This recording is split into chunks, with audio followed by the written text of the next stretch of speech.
안녕하십니까. 반갑습니다. 또 요한계시록 교실에 오셔서 요한계시록 공부하게 오신 여러분들을 예수님의 이름으로 환영합니다. 오늘은 이제 19번째 또 요한계시록 강의 시간인데요. 오늘은 이제 우리 예수님께서 사도 요한을 통해서 두아디라 도시에 있는 교회에게 보낸 편지의 내용을 가지고 공부를 좀 하려고 합니다. 이제 두아디라 이 교회는 편지 내용이 다른 교회보다 좀 깁니다. 그래서 이 절반을 좀 나누었어요. 이걸 다 하면 좀 시간이 걸리기 때문에. 그래서 오늘은 이제 그 두아디라 편지 내용의 절반을 잘라서 이렇게 18절에서 23절 전반절을 잘라서 이렇게 공부하도록 하겠습니다. 그럼 오늘 본문의 말씀을 이제 헬라어 원문에 되어 있는 대로 한번 이렇게 우리가 살펴보고, 여러분들은 계시록을 성경에 펴놓으세요. 이제 2장에서 두아디라 교회 편지 내용을 한번 이렇게 펴서 이렇게 좀 쫓아오시면 좋겠어요. 오늘 본문에 보면은 이제 18절에 어떻게 되어 있냐면, 두아디라에 있는 교회 천사에게 쓰라. 하나님의 아들이 이같이 말씀하신다. 하나님의 아들이 이같이 말씀하신다. 그 하나님의 아들을 어떻게 소개했냐면, 불의 하양 같은 눈을 가지신 이, 그리고 그의 발은 빛나는 청동과 같다. 이렇게 이제 18절이 되어 있습니다. 하나님의 아들에 대해서 이런 표현으로 지금 소개를 하고 있네요. 그 다음에 19절에 예수님께서 나는 알고 있다라고 시작하세요. 알고 있다. 너희 행위들을. 예수님이 너희 알고 있다는 거예요. 두아디라 교회 우리 성도들의 행위들을 내가 잘 알고 있다라는 거죠. 그러면서 곧 너희의 사랑과 신실함과 섬김과 인내를 알고 있다. 이렇게 표현을 했어요. 그리고 너의 마지막 행위들이 처음 때보다 더 많다는 것. 그러니까 그들은 이 사랑과 신실함과 섬김과 인내라고 하는 이 행위들을 더 풍성하게 했다는 것을 이제 알 수가 있네요. 그런데 20절로 넘어가면, 그러나 나는 내게 반대할 어떤 것을 가지고 있다. 반대할. 예수님께서 내게, 두아디라 교회 성도들에게 너희들이 하고 있는 것 중에 반대할 어떤 것을 내가 가지고 있다라는 겁니다. 곧 뭐냐? 너는 스스로 여선지자라고 말하는 여자 이세벨을 용납하였다라는 겁니다. 반대할 내용이 어떤 거냐면 이세벨을 용납했다라고 하는 것입니다. 그리고 그녀가 나의 종들을 가르치고 미혹하였다는 겁니다. 이세벨이 한 일이 뭐예요? 당신의 종들을 가르치고 미혹을 했다라고 얘기했고, 어떻게 미혹을 했냐면 행음하도록, 그리고 우상 제물을 먹도록, 그렇게 되어 있어요. 그러니까 이세벨이 결국은 당신의 종들, 하나님의 백성들을 가르치고 미혹을 하면서 행음하게 하고 우상 제물을 먹도록 했다라고 하는 것이 이제 20절의 본문의 말씀입니다. 그 다음에 21절로 넘어가면, 그리고 나는 그녀에게 회개하도록 시간을 줬다. 바로 즉시 이세벨을 이렇게 책망하지 않고 일단은 회개하도록 시간을 주었다. 이세벨에게 회개하도록 시간을 주었다라는 것입니다. 그러나 그녀는 자신의 행음으로부터 회개하기를 원하지 않았다. 회개하기를 원하지 않았다라고 얘기를 하고 있습니다. 그리고 이제 22절로 넘어가면, 보라, 내가 그녀를 침대로 던질 것이다. 회개하지 않으니까 어떻게? 내가 그녀를 침대로 던질 것이다. 그리고 나는 그녀와 함께 행음하는 자들을 큰 환란에 던질 것이다. 그녀를 침대에 던지고 또 그녀와 함께 행음하는 자들을 큰 환난에 던질 것이다 라고 이렇게 경고를 하고 있습니다. 그리고 마지막 절 이제 23절 전반절에 보면 또 내가 그녀의 자녀들을 사망으로 죽일 것이다. 그녀의 자녀들을 사망으로 죽일 것이다. 그리고 그것이 모든 교회들이 알게 될 것이다 라고 말씀하고 있습니다. 오늘은 내용을 좀 하나하나 이렇게 여기 빨간 줄로 이렇게 체크된 부분들을 좀 이렇게 살펴보면서 현재 우리 교회에는 어떻게 이것을 적용을 할 수 있을까 한번 또 생각을 하면서 공부를 해보도록 하죠. 일단은 이제 우리가 두아디라 교회의 편지를 볼 때 먼저 이 두아디라가 가지고 있는 도시의 특징들을 좀 알아야 되겠죠. 두아디라라고 하는 도시는 이제 그 당시 그 군사적인 요충지로 이제 알려져 있었고요. 그러니까 예를 들면 이집트가 이제 만약에 전쟁을 일으켜서 이렇게 쳐들어오면은 제일 먼저 지나가는 곳이었다라고 얘기를 하고 있어요. 그래서 이 두아디라의 도시는 여러 나라의 침략을 많이 받았고, 그래서 그 침략을 했을 때 그 점령군들에 의해서 많은 희생을 당했던 그런 곳이었습니다. 그래서 좀 어려움이 많았는데, BC 이제 190년경에 이제 이 도시가 로마 통치를 이제 받게 됩니다. 로마 통치를 받게 되면서 로마가 주장하는 게 뭐예요? 팍스나 로마나. 그죠? 팍스나 로마나라고 하는 말은 로마의 세계 평화 정책을 말하는 거죠. 그 평화 정책의 혜택을 이 도시가 많이 받아서 그동안 쭉 전쟁으로 말미암아서 왔던 그런 그 어려운 상황, 그 긴장 상황, 그것이 이제 이렇게 좀 사라졌죠. 그래서 그런 것들이 좀 제거되면서 다른 도시와 이렇게 사이에 이제 무역을 연결하는 그런 중개 도시 역할을 이제 하면서 계속해서 이제 성장해 나갔다고 그럽니다. 그러니까 사도 요한이 계시록을 기록할 당시에 두아디라 도시는 상당히 번영된 도시였습니다. 그리고 이제 특별히 그곳에서도 뭐 전에 앞서 우리가 공부한 교회도 마찬가지지만 무역협동조합이라고 하는 경제 조직이 있었죠. 그게 이제 여러분 잘 아시는 이제 길드 조직이라고 여러 번 제가 말씀을 드렸어요.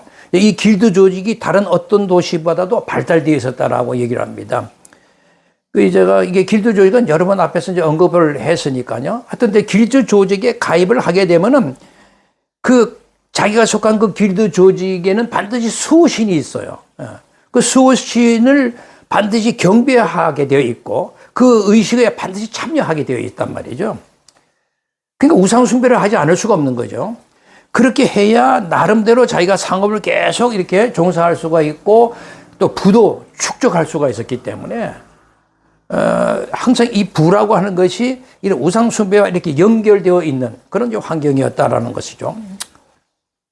그러니까 그런 환경, 그 이방 종교를 이렇게 숭배를 하는 그런 거와 밀접한 관계를 가지고 있으니까 그리스도인 입장에서는 굉장히 괴로운 거죠. 그러니까 그 길드 조직에 의해서 황제 숭배를 하고 우상 숭배를 하게 해야 된다라고 하는 그런 압력이 계속 강해지니까 얼마나 고통스러웠겠어요. 그로 인해서 결국은 경제적인 어려움이 올 수밖에 없었다라고 하는 것이고, 그리고 때로는 심하면 목숨까지 잃어버릴 수 있는 그런 경우도 생기잖아요. 자, 그런 이제 환경의 도시였는데 사도 요한을 통해서 주님께서 이제 보낸 편지의 본론으로 들어가면은 18절에 보면은 두아디라 교회에 있는 교회의 천사에게 쓰라. 우리 한글 번역에는 교회의 사자에게 쓰라. 그렇게 번역이 되어 있는데 사자라고 하는 것은 즉 말하자면 이제 천사를 가립니다. 엔젤. 그것은 이미 앞서서 제가 언급한 바 있기 때문에 여기서 뭐 설명할 필요가 없을 것 같고요. 생략을 하고요. 이제 이어서 표현된 예수님에 대한 묘사. 이것은 아주 굉장히 우리가 주목을 받을 만하겠네요.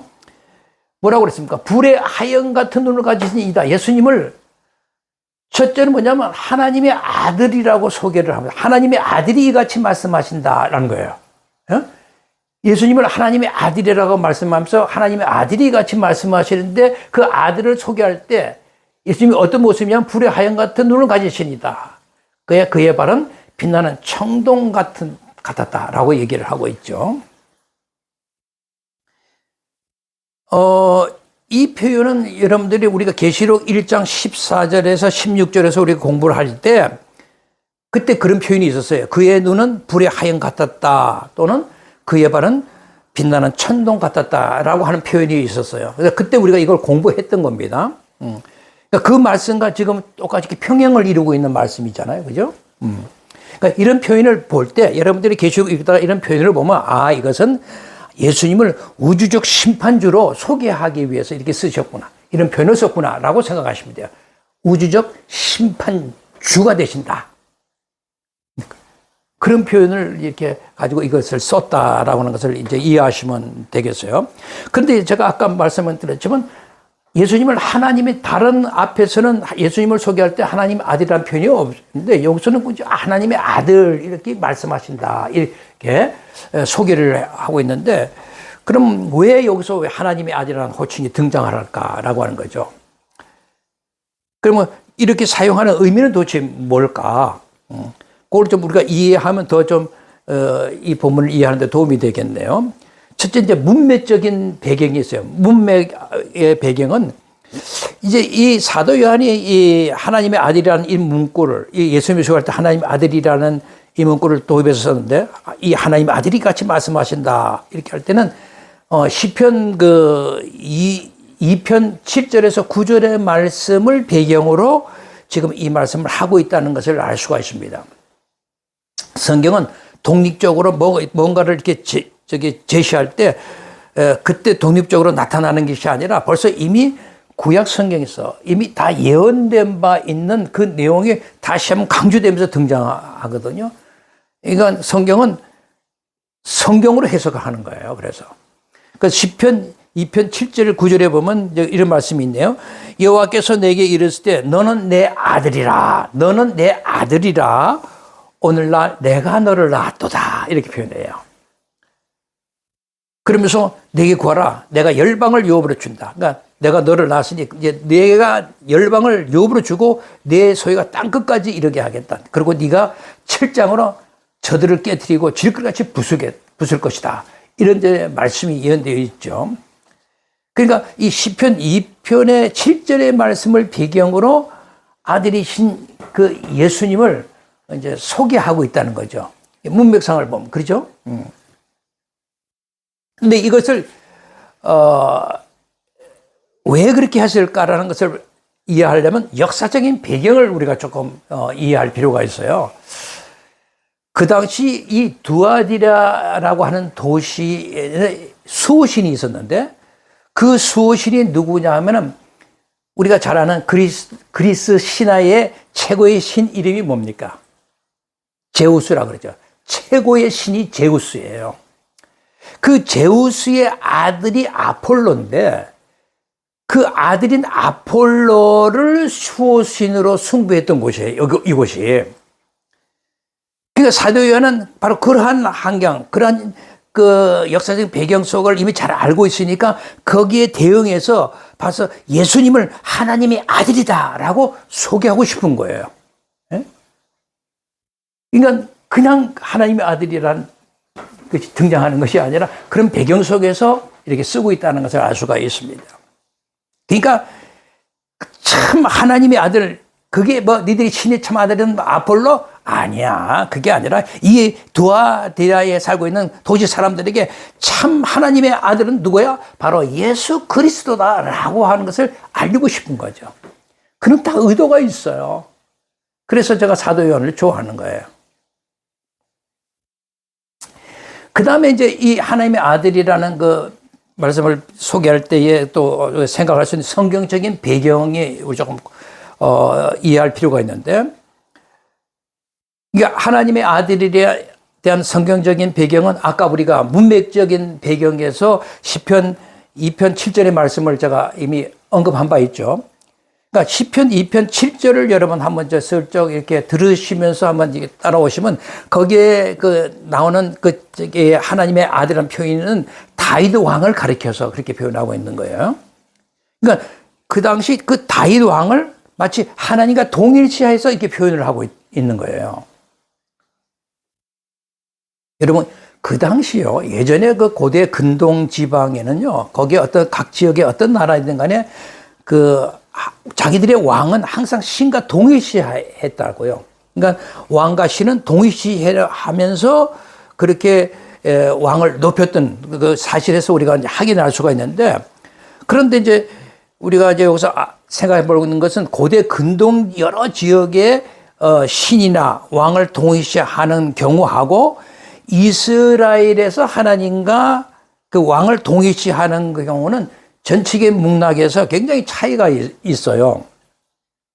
이 고대 근동의 이 세속적 왕국에서의 왕이라는 것은 백성 위에 군림하고 그 백성들을 일방적으로 다스리는 목적을 가지고 자신을 계속 신격화시켰거든요. 그래서 자기 그 신과 이렇게 동일시를 하려고 그렇게 도모를 했는데 이스라엘의 왕은 그렇지 않죠. 하나님의 통치를 항상 드러내는 대리자로서 결코 통치자로서가 아니라 대리자입니다. 대리자로서 하나님과 동일시된 하나님의 아들의 지위를 얻게 된다는 것을 가리키고 있거든요. 그러니까 따라서 그 아들됨이라는 것 자체가 뭐냐면 결국은 왕됨을 의미하고 왕됨을 결국 아들됨을 함께 이렇게 연결해서 항상 이렇게 같이 수반해서 표현을 하고 있는 것을 볼 수가 있어요. 그런 관계는 벌써 에덴에서 벌써 하나님과 아담과의 관계에서 최초로 이미 그것은 그렇게 시작이 되었잖아요. 하나님은 당신이 자기의 형상대로 창조된 아담에게 당신의 왕권을 위임한 거예요. 그러니까 아담이 왕인 거예요. 아담은 하나님의 형상을 닮았다라고 하는 점에서 하나님의 아들이고 하나님의 왕권을 위임받았다라고 하는 점에서 왕인 거예요. 그러니까 이렇게 하나님의 아들됨과 동시에 이렇게 왕됨을 동시에 이제 갖추게 된 거죠. 그런 이제 다윗의 등장. 이것은 결국은 타락 이후에 에덴 동산을 회복하고자 하는 하나님의 계획의 성취로서 이런 일들이 발생된 거라는 거죠. 그래서 이런 다윗이 등장하고 그러는 거예요. 다윗이 그 당시에 뭐 등장해서도 그래서 아담의 지위를 어느 정도 회복은 했지만 그게 온전하게 회복된 게 아니잖아요.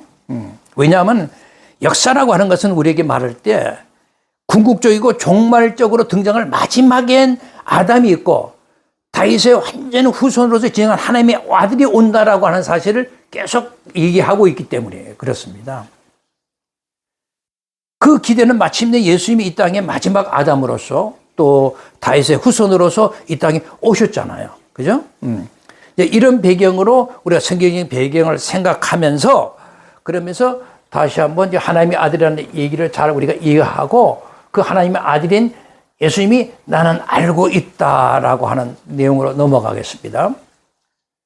여기서 보니까 알고 있다 너희 행위들을 두아디라 교회의 성도들이 어떤 행위를 했냐면 사랑, 신실함, 성경의 인내를 드러냈다는 거죠.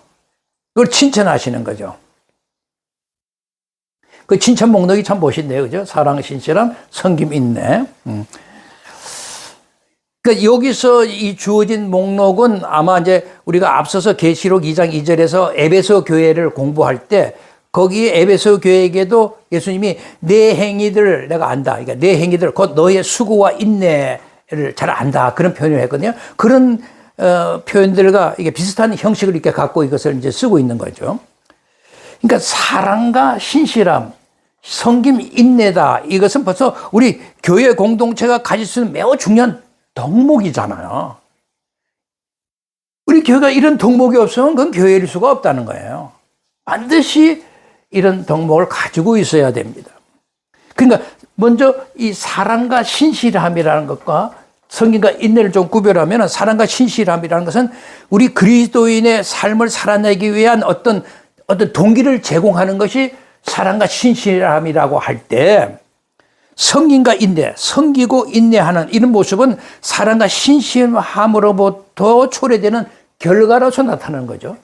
이 사랑과 신실함의 결과로 나타나는 것이 성김과 인내로 나타나는 거죠. 그렇게 강력한 말하자면 모습으로 교회의 모습을 드러낼 수가 있는 거죠. 그러니까 예수님은 바로 이 두아디라 교회의 공동체의 이러한 믿음의 진보들, 믿음의 상황들을 정확하게 잘 알고 있다라고 칭찬하시는 거예요. 그런데 문제는 두아디라 교회의 이 칭찬은 딱 이거 한 절로 끝납니다. 한 절로 끝나고 바로 이어서 책망의 말씀으로 이어지네요. 그게 이제 20절에 넘어가면 그렇죠. 예수님이 내가 니게라는 것은 누구예요? 그 두아디라 교회에게 가르치는 거죠. 너희들에게 내가 반대로 어떤 걸 가지고 있다는 거예요. 이런 소리를 들으면 안 되는데, 이런 소리를 들을 때 저는 오늘날 우리 교회들도 우리가 칭찬도 듣겠지만 반드시 우리에게도 반대하는, 예수님께서 내가 너희가 이것은 반대라고 얘기할 어떤 것들을 가지고 있겠다는 생각을 지울 수가 없어요. 그런 것들을 생각해 보질 않는다는 게 문제가 있는데, 이런 것들을 지적하고 있다는 것은 예수님이 반드시 잘못한 것은 반드시 지적하고 있구나. 그러면서 우리가 몸을 엄직하고 좀 조심하고 우리 공동체를 다시 한번 생각해 보는 그런 기회가 되기를 이제 바라는 겁니다. 여기서는 좀 심했어요. 이 두아디라 교회는 그들이 여기에 보면 스스로 여선지자라고 말하는 이세벨을 용납했다는 거예요. 스스로 자기가 선지자라고 얘기하는 이세벨이라는 여자를 용납을 했다는 거예요, 교회가. 그리고 그녀는 나의 종들을, 그녀는 뭐예요? 당신의 백성들, 하나님의 당신의 종들을 가르치고 미혹을 했다라고 하는 거예요.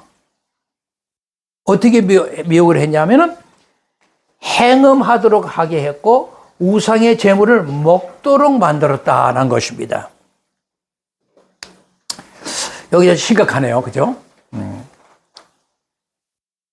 결국은 책망의 이유는 두아디라 우리 교회 공동체 성도들이 이런 걸 용납하지 말아야 되는데 거짓 선지자 이세벨을 그냥 받아들였다는 것입니다. 왜 사도 요한은 여기서 이세벨이라는 이름을 들어서 그 여인을 소개하고 있을까 하는 겁니다. 그 여인이 진짜 이름이 이세벨이라 그렇게 생각할 게 아니라 이것은 그 여인을 이렇게 생각한 것 같아요. 구약시대의 아합왕의 부인이 이세벨이잖아요.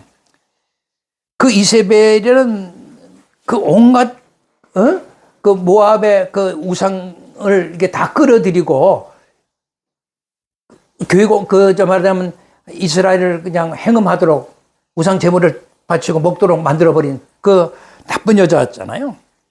근데 그 아합 부인으로 등장했던 그 이세벨이라는 인물을 배경으로 해가지고 지금 두아디라 교회에서 굉장히 강력한 어떤 영향력을 하고 있는 어떤 여인이 있는데 그 여인이 잘못을 가리키고 우상숭배 행음하도록 가르치는 잘못된 가르치는 여성을 그 인물을 이세벨이라고 하는 이름을 끌어와가지고 상징적으로 끌어서 지금 사용하고 있다라고 생각하셔야 돼요. 이세벨이라는 여인이 있었다는 게 아니라 이름을 가지고 있는 게 아니라 그 아합 시대의 그 이세벨을 끌어서 이렇게 그 당시 그렇게 했던 그 여인처럼 그녀가 이 짓을 우리 교회에서 하고 있다라고 얘기하는 거죠. 이해가 되죠? 물론 여기 이세벨이라고 하는 여인에 대해서 뭐 인물이 정확하게 누구인지 전혀 성경은 얘기하고 있지를 않아요. 단지 이 인물이 여자라는 거. 그리고 자기가 스스로 내가 여선지자다 이렇게 이제 강조했다는 거죠. 자기가 그렇게 칭하면서 교회를 어지럽혔다는 거잖아요. 근데 그렇다면 이 여인이 교회에 들어가지고 상당히 두아디라 교회 공동체 안에서 상당히 강력한 지도력을 행사했다는 것이거든요. 그리고 그녀가 가르침으로 통하는 그녀의 리더십을 바탕으로 해서 교회 공동체가 그냥 이렇게 갈팡질팡 부정적인 영향이 너무 일어나 버린 거예요. 그러니까 이 여인이 교회에 들어와가지고 자기가 스스로 선지자라고 자랑을 했겠죠. 아마 상상을 해봐. 그치, 내가 두아디라의 성도라고 생각해 보자고요. 근데 어떤 여인이 딱 들어와가지고 내가 선지자다라고 얘기하는 거예요. 그러면서 자신을 막 얘기할 때마다 자신은 늘 이렇게 하나님께 직접 계시를 받는 자다. 이렇게 이제 강조했겠죠. 예? 그래서 늘 하나님으로부터 직접 받은 계시를 받은 자라고 자기가 늘 이렇게 주장하고 강변했을 것이고, 그러면서 그를 따르는 사람이 이제 생겨버리는 거죠. 그래서 그로 인해서 교회 공동체 안에 강한 지도력을 발휘할 수 있고 영향력을 끼칠 수가 있게 된 것이란 말이죠. 예전에 우리 한국교회, 요즘은 그런 현상이 별로 없어요. 근데 우리 예전에 한국교회도 마찬가지입니다. 특히 특히 여자라는 분들이 뭐 계시받았다 그래가지고 전방처럼 차려놓고 가서 기도받고 뭐 돈 받고 그따고 참 무전 교회 많았거든요. 자기가 무슨 큰 계시받았다라고 주장하는 사람도 굉장히 많았잖아요. 교회는 반드시 그런 일이 일어난다는 거죠. 예. 그러니까 우리 한국교회도 그 엄청나게 있었던 일이고요. 그러니까 어쨌든 그 당시에 그분 어떻게 두아디라 교회 공동체가 그런 그 여인을 받아들이고 그것을 허용을 했을까? 아마 결과적으로는 그녀의 활동은 거짓된 것이 판명이 되었고 책망받을 그런 일이었다는 것을 알게 되었겠지만 그렇게 잘못된 일을 그렇게 허용될 수 있었던 그 이유는 그 당시 이제 초대 교회에는요, 그 당시 남성 위주의 사회였잖아요. 근데 여성에게도 그 지위를 허락했어요. 교회 공동체는 여성에도 자유를 허락했잖아요. 그러니까 자유롭게 뭔가 그런 활동을 할 수 있도록 허락이 되어 있었고, 그 당시 또 로마나 아시아 지역에 이제 이렇게 보면 제사장 직분에도 보면은 여성들의 참여가 이렇게 허용되는 시기도 했었기 때문에, 그래서 이제 그러한 활동을 통해서 교회가 이렇게 이제 어지러워진 것이라고 이제 생각해요. 그러니까 그 이세벨이 들어와가지고 한 활동이 도대체 뭐냐? 그것은 교회 공동체 안에 잘못된 가르침을 가지고 자기가 늘 무슨 교사처럼 행세를 했겠죠. 그래서 행음과 우상 제물을 계속 먹도록 만드는 거예요. 근데 그게 멋있거든요. 행음하는 것처럼 인간들이 즐거운 것이 어디 있겠어요? 그리고 우상 제물 먹고 뭐 즐기고 하는 거 좋아들 하잖아요. 그러니까 이것은 우리가 앞서 우리가 살펴본 버가모 교회의 그 형편하고 거의 이 평행 관계를 가지고 있어요. 그러니까 고대 사회에서 그 우상 제물을 먹는다라고 하는 것은 우상 숭배하는 이교 축제의 아주 핵심적인 요소였다는 걸 알잖아요. 반드시 그 축제에 참여해서 우상 제물을 먹어야 되는 거란 말이죠.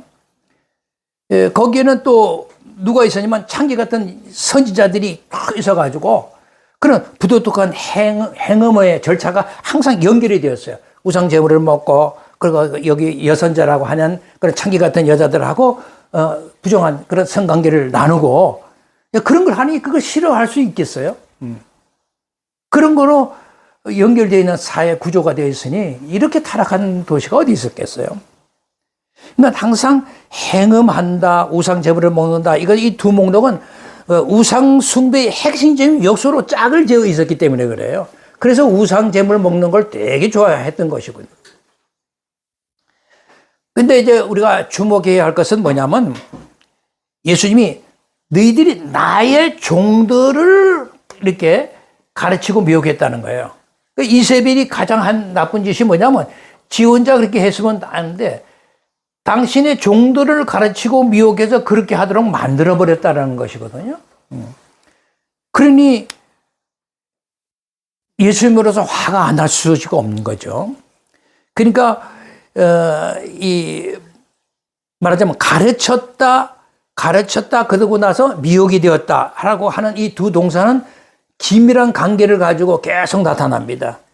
그러니까 결국 가르침의 목적과 결과라는 것은 종들을 미혹하는 데 있었으니까요.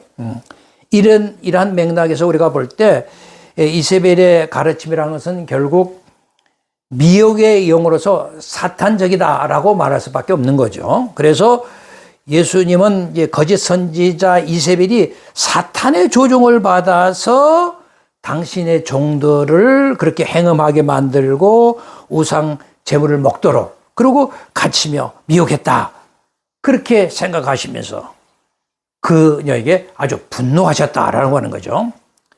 그 미혹의 대상이 일반 다른 사람들이면 괜찮았는데 당신의 교회, 당신의 백성들에게 그렇게 했다는 거. 거기 분노하지 않을 수가 있었겠어요? 근데 문제는 뭐냐면 그럼 두아디라 교회 성도들이 정신 차려 그것을 막아야 되고 그 유혹을 거부해야 할 텐데 그 이세벨의 가르침을 용납했다라고 하는 것입니다. 그 이세벨의 가르침이라는 것이 사탄적인 것임에도 불구하고 그것에 대해서 적절하게 대응하지 못하고 그냥 용납해버렸다라고 하는 것입니다. 그러니까 이러한 점에서 보면 이 두아디라 교회 공동체는 아마 거짓 가르침을 분별해 냈던 에베소 교회 공동체와는 좀 대조를 이뤄요. 에베소 교회는 그런 것들 대항을 했거든요.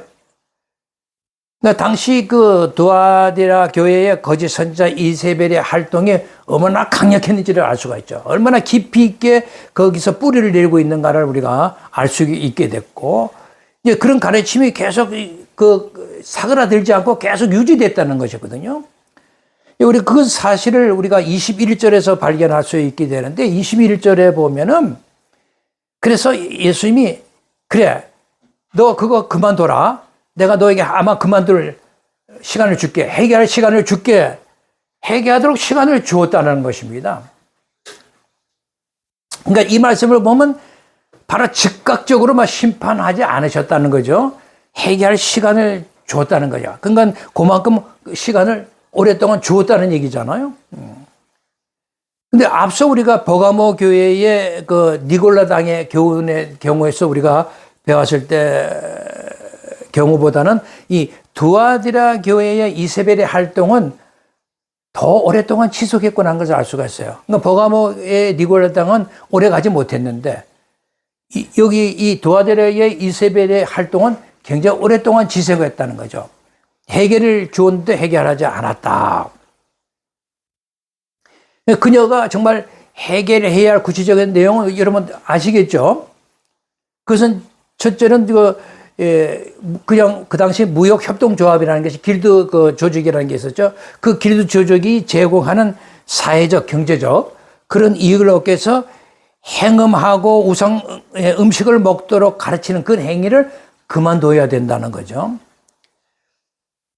그러니까 예수님이 그녀를 책망하시는 목적은 그녀가 그런 가르침을 잘못했습니다. 제가 해결하겠습니다. 그렇게 중도 안 하고 자기 잘못을 시인해야죠. 그래서 자기 가르침을 잘못된 사람들 때문에 많은 이런 잘못된 사람들이 행음하고 우상제물을 먹는 사람들이 생겼으니 저를 용서해 주세요.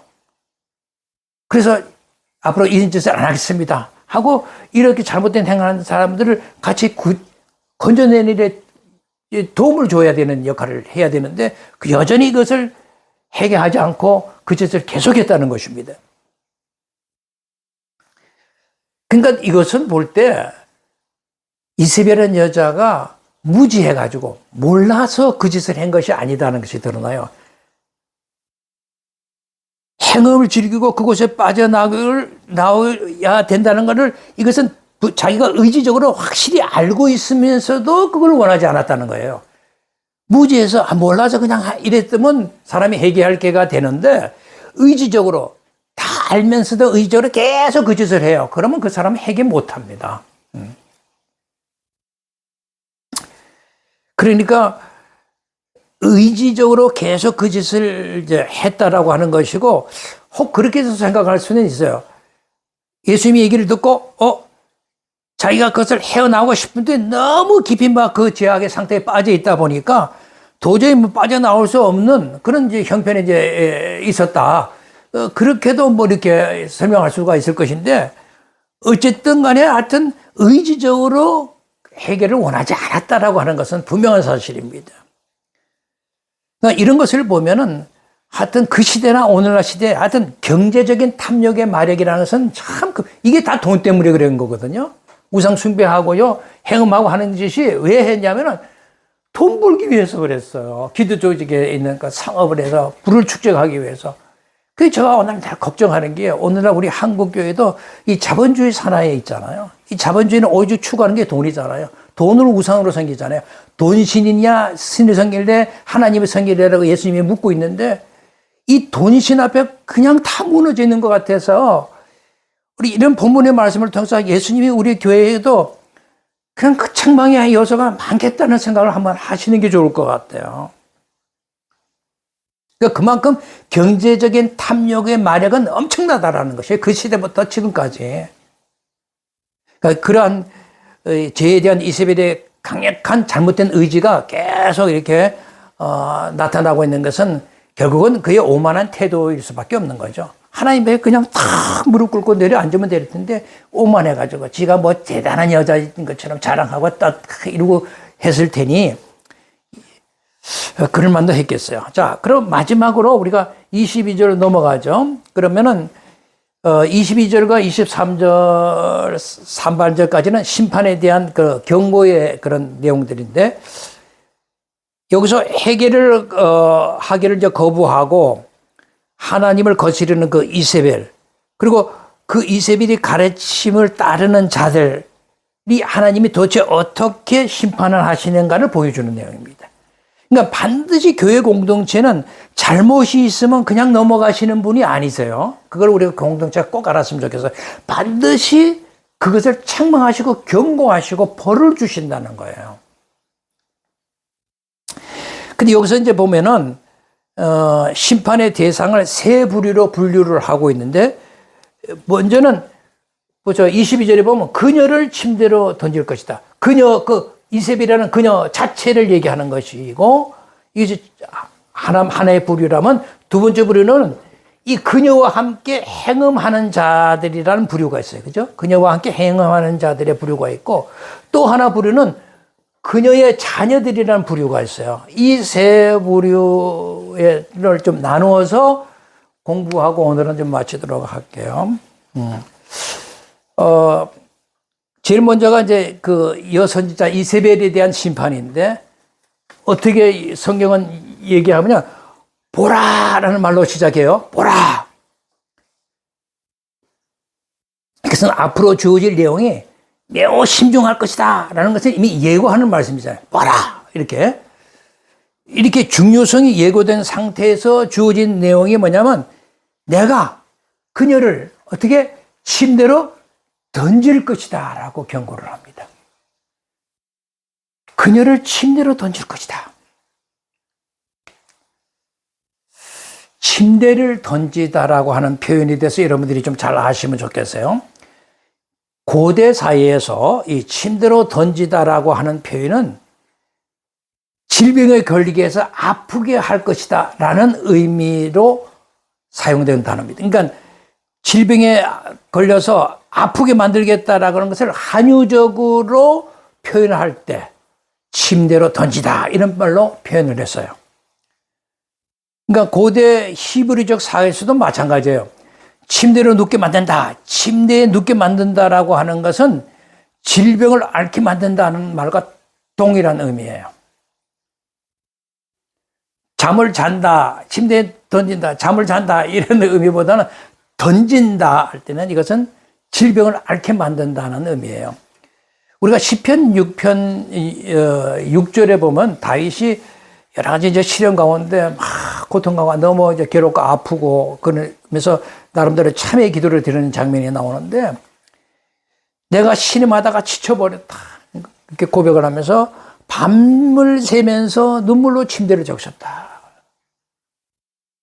울음으로 이불을 흠뻑 적셨다. 이런 표현을 해요. 그러니까 어떤 아픔인지 어떤 고통인지 그거는 밝히지 않지만 눈물로 침대를 적다. 누워서 얼마나 눈물을, 아프면 눈물을 흘리고, 그래서 울음으로 이불이 흠뻑 젖었다 그러잖아요. 이제 그 다윗의 침상에서의 적시는 눈물의 그 홍수 같은 그것이 자신의 공경이, 자신의 아픔이 얼마나 극심한가를 보여해 주는 것이거든요. 이것처럼 예수님이 이세벨을 침대에 던질 것이다 라고 하는 것은 질병을 통해서 내가 이세벨을 심판하겠다라고 하는 뜻입니다. 그렇다면 왜 이세벨을 침대로 던지게 되었을까요? 그녀가 이제 행음했다는 것은 행음했을 뿐만 아니라 더 중요한 것은 해결을 줬는데 그것을 거절했다라고 하는 것입니다. 그럼 행위를 했으면 그 잘못을 하고 해결을 했으면 좋은데 해결을 거절하는 행위는 더 나쁜 거죠. 그래서 이세벨을 침대에 던지겠다라고 하는 거죠. 원래 행음이라는 것은 침대에서 이루어지는 일이잖아요. 그렇죠? 근데 여기 이제 침대라는 그 이미지를 사용하는 거 보면 성경에서도 보면 참 이게 절묘한데요. 예수님이 침대에서 보통 이제 행음을 저지르는데 그런 그 행음을 저지른 이세벨에게 역으로 그 침대에서 질병의 고통을 당하게 하셨다라는 얘기예요. 침대라는 것은 편안하게 자는 곳이잖아요. 편안하게 자는 그런 침대에서 질병으로 고통을 당하겠다고 얘기하시네요. 재미있는 표현인데요.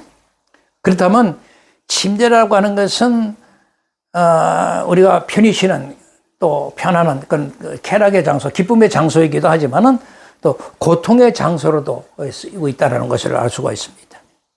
그런 식으로 여러분 침대에 던지다라는 의미를 잘 이해하시고 뭐 잠잔다 이렇게 생각하지 마시고 그 다음에 두 번째 부류가 뭐냐면 그녀와 함께 행음하는 자들을 큰 한난에 던지겠다. 첫 번째는 이제 그녀를 이제 심판했고 두 번째는 이녀와 이세벨과 함께 행음하는 자들을 그랬어요. 이세벨과 함께 요 보면 함께라고 하는 것은 전치사거든요. 그죠? 전치사인데 요 행음하는 자들은 그 뭐냐면 소유격으로 사용되는 거예요. 그러니까 말하자면 누구에게 소유되어 있어요? 그녀라는 이세벨에 소유하고 있는 거죠. 그래서 이세벨과 함께 행음하는 자들, 이세벨이 소유한 행음하는 자들 그렇게 이제 얘기하는 거죠. 그러니까 이 행음하는 부류에 속한 자들, 이 행음하는 부류 자들을 생각할 때 오해하기 쉬운 것은 그럼 이세벨과 무슨 직접적으로 부적절한 그런 성관계 같은 것을 맺어가지고 그녀의 자에 동참했나? 그렇게 생각하시면 안 되고요. 그 이세벨이 가르치는 그 잘못된 가르침이 있죠. 이교적 가르침이 있잖아요.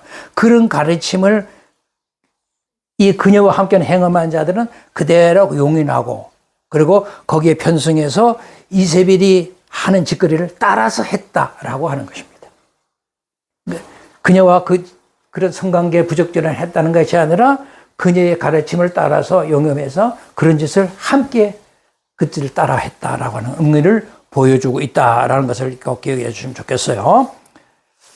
그러니까 그녀와 함께 행음한다라고 하는 것은 그녀의 가르침에 놀아난다는 뜻이죠. 그러니까 그죠? 그러니까 이들은 이녀의 가르침에 아주 놀아나고 있는 꼴이죠.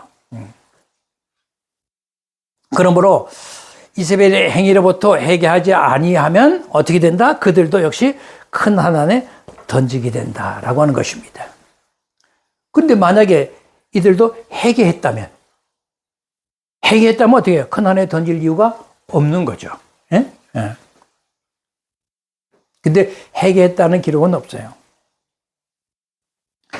그 다음에 이제 마지막으로 23절에 가면 이제 마지막 부류가 나오는데 그녀의 자녀들도 사망으로 내가 죽이겠다 그랬어요. 이게 이제 세 번째 마지막 부류들인데 그럼 그녀의 자녀들이라는 사람들은 누구냐 하는 거죠. 요 그녀의 자녀들은 앞에서 우리가 공부한 그녀와 함께 행음하는 자들과는 구별되는 자들이죠. 이와는 또 다른 자들이에요. 그녀의 자녀들 할 때. 근데 이거를 이제 문자적 그대로 해석을 해가지고 이세벨이 실제로 낳은 자녀다 뭐 이렇게 또 생각하는 사람들이 이제 있는 거죠. 그러니까 성경은 모든 것은 역사적, 사회적, 당시 그 당시의 역사적인 그런 상황을 잘 판단하고 이래서 이것을 문맥 간의 성경 전체를 연결해서 잘 판단을 해서 해석을 해야 되는 것을 그걸 문자적으로 해서 이 표현을 그녀의 자녀들 했으니까 그가 실제로 난 자녀다. 그런 식으로 이제 해석하는 그런 사람들이 이제 있는 거죠. 이제 너무나 성경이 잘못된 이제 해석이고요. 이목에서 그녀의 자녀들이라는 것은 이세벨의 가르침을 아주 그냥 100% 아주 충실하게 따르는 자들이다라고 보시면 돼요. 그러니까 이세벨의 가르침을 받는 핵심 제자 그룹이라고 보시면 되는 거예요. 핵심 제자 그룹. 오로지 이 가르침만을 내가 따르겠다. 이게 더 중요한 거예요. 예수님 말씀보다 이게 더 중요하게 생각하는 거예요. 그렇다면 제자들이다. 그녀의 제자들을 그렇게 표현했으면 좋겠는데 하필 왜 굳이 그녀의 자녀들이라고 표현을 했냐는 거죠. 이제 그것은 아마 이세벨과 그들이 갖고 있는 친밀도를 극대화해서 표현한 것이라고 보시면 돼요. 예? 그냥 그녀의 제자들 이렇게 표현한 것보다 그녀의 자녀들 그러면 그 친밀도가 더 더 드러나잖아요. 그렇게 이제 그 핵심 제자 그룹을 그런 식으로 표현했다라고 보시면 됩니다. 그러니까 두아디라 교회 공동체 안에서 이세벨과 그 불가분의 관계에 있던 이 핵심 제자 그룹, 이 핵심 제자 이 그룹이라고 하는 것은 이세벨과 함께 하여튼 두아디라 교회에 남아서 그 질서를 완전히 파괴시키고 엉망으로 만드는 자들이었다라는 것을 우리가 알 수가 있는 거죠. 이녀 혼자서만 그런 게 아니라 교회의 많은 사람들이 그렇게 이녀에 따라서 그 짓을 한 거예요. 그러니 예수님이 책망 안 할 수가 없는 거죠. 그래서 두아디라 공동체 전체가 이세벨뿐만 아니라 이세벨의 핵심 제자들에 의해서 교회로서의 정체성을 전체적으로 위험받고 있었다. 교회 정체성이 위험받고 있는 거예요. 근데 이들은 자신들의 지도자이면서 그 회개할 기회가 주어졌지만 회개하지 않은 이세벨의 경우처럼 회개할 가능성이 전혀 없는 자들이다라고 판명이 된 거죠.